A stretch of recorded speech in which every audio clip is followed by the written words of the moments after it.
ሰላም ሰላም ቤተሰቦቼ እንዴት ናችሁ? ደህና ናችሁ ወይ? እኔ ደህና ነኝ፣ እግዚአብሔር ይመስገን። እንዴት ናችሁ? አሁን የጾም ኩኪስ ስንሰራ ነው። አሁን ይኸው እያያችሁ ነው። ይኸው የተፈጨ ስኳር ነው።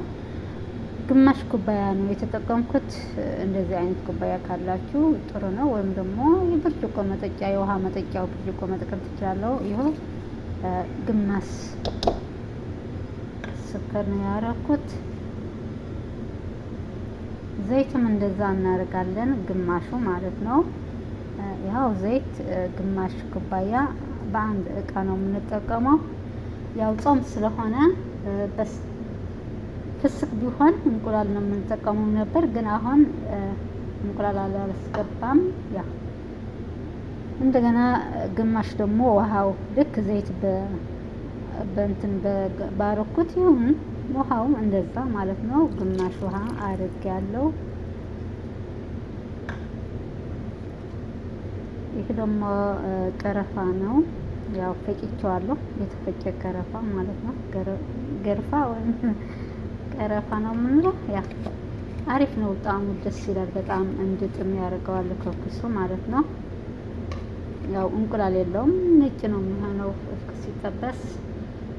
ከዛ አንድ ከግማሽ ኩባያ ደግሞ ዱቄት እንጠቀማለን። ይኸው አንድ ኩባያ ነው ዱቄት።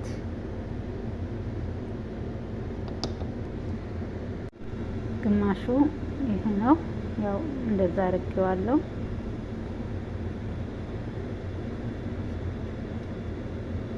አንድ ሾርባ ማንኪያ ቤኪንግ ፓውደር ተጠቅሜያለሁ። ትንሽ ጨው ተጠቅሜያለሁ፣ ምክንያቱ ጣዕሙ አሪፍ እንዲሆን ማለት ነው። ጨው ትንሽ ነው የተጠቀምኩት፣ ሳይበዛ ማለት ነው። እና እንደዛ ሰርተን እቤት መጠቀም እንችላለን ቤተሰቦቼ።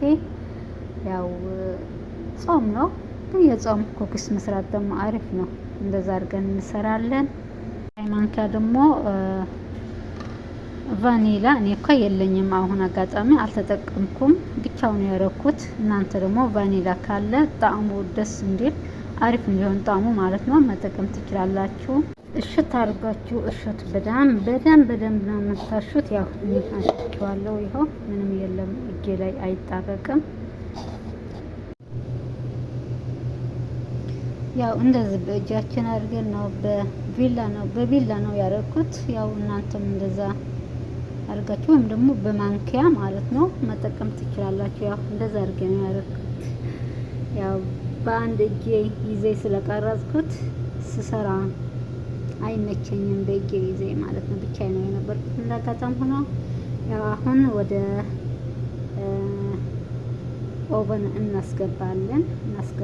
ያው አሁን እንደዛ አድርጌያለሁ። ይኸው ደስ ይላል፣ በጣም አሪፍ ነው። ያው ሰርታችሁ ቅመሱት።